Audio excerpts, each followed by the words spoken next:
বিকেল গড়ানোর আগেই সব কাজ শেষ করে বাড়ি ফিরবো আজ। বাড়ি গিয়ে আমার ছোট্ট ছেলেটার জন্য বাজারে সেরা পুঁটি মাছ কিনে নিব। পুঁটি মাছ দেখলেই তার মুখে যে হাসিটা ফুটে ওঠে, সেটাই আমার দিনের সবচেয়ে বড় আনন্দ। ও জমিদার বাবু, শুনছেন নি? একটু কষ্ট কইরা বাইরে আইবেন।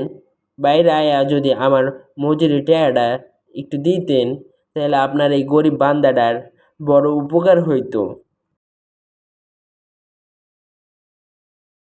কিরে পাজি, তোর আবার এত তাড়া কিসের? কাজ তো করলি, কিন্তু কাজ কি ঠিকঠাক হয়েছে? অমন কথা কইয়েন না বাবু। আপনি নিজে চোখে আইসা দেখেন, কামে কোনো কমতি রাখি নাই। কামে কোনো সময় আমরা গরিব লোক ফাঁকি দেই না বাবু। এখন পাওনা টাকা চুকাইয়া দিলে রাইতে দুইটা ভাত খাইয়া ঘুমাইতে পারতাম। আচ্ছা আচ্ছা, ঠিক আছে, তোর সততা আমি জানি। তোর কাজ দেখতে হবে না। এই নে তোর মজুরি, আর সাথে 2 কেজি চালও নিয়ে যা। ছেলেপুলেদের নিয়ে রাতে পেট ভরে খেয়ে নিস।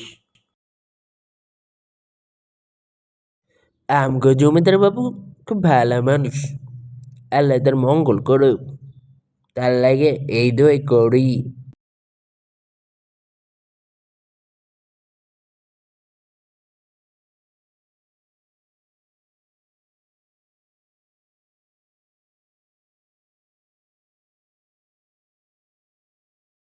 আব্বা, ও আব্বা, আমার ওই লাল রঙের রবারটা চাই। স্কুলে সবারই আছে, শুধু আমার নেই। তুমি আমাকে একটা কিনে দাও না? এখন তো পারম না রে সাদিক, তোর আব্বার অনেক কাজ। তোরে আমি পরে কিনে দিমুনি, তুই এখন ঘুমিয়ে পড়। না, আমার এক্ষুনি চাই। তুমি আমাকে কিছুই কিনে দাও না। সব বাবারা তো কিনে দেয়, তুমি শুধু গরিব। আমি তোমার ছেলে হতে চাই না, তুমি আমাকে একটুও ভালোবাসো না। আব্বা তোরে খুব ভালোবাসে রে। তুই যা চাস আমি তোরে সব কিনা দিতে চাই, কিন্তু এত টাকা পয়সা আমি কোন হারে পাবো ক দেখি। পকেটে মাত্র 100 টাকা আছে। কালকে চাল কিনা লাগবো, আবার কাজে যাওয়ার গাড়ি ভাড়াও লাগবো। তাহলে তুমি আরো পরিশ্রম করো না কেন? অন্য বাবারা তো অনেক টাকা আনে। সকাল হতে সন্ধ্যা রোদে বৃষ্টিতে ভিজা সারাদিন কাজ করি, তাও তোর মুখে একখানা হাসি ফোটাতে পারি না রে বাবা। আব্বার মুখটা ফাইটটা যায় রে।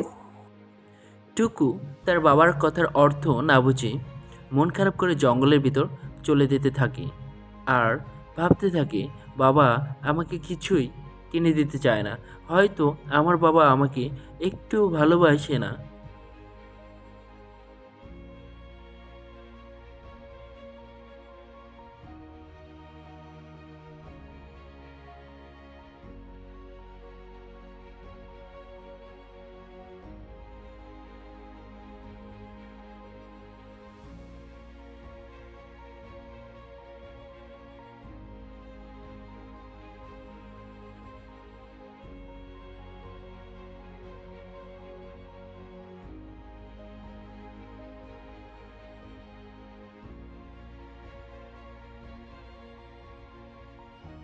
আমার বাবা আমাকে কোনো খেলনা কিনে দেয় না।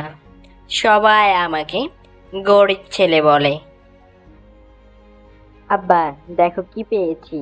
এক বুড়ো দাদু দিল, বলল এটা আমার ইচ্ছে পূরণ করবে। আমি চাই আমি আব্বার মতো বড় হয়ে যাই, আর আব্বা আমার মতো ছোট হয়ে যাক। তাহলে আমি সব খেলনা কিনতে পারবো, আর আব্বা বুঝবে খেলনা ছাড়া থাকা কত কষ্টের।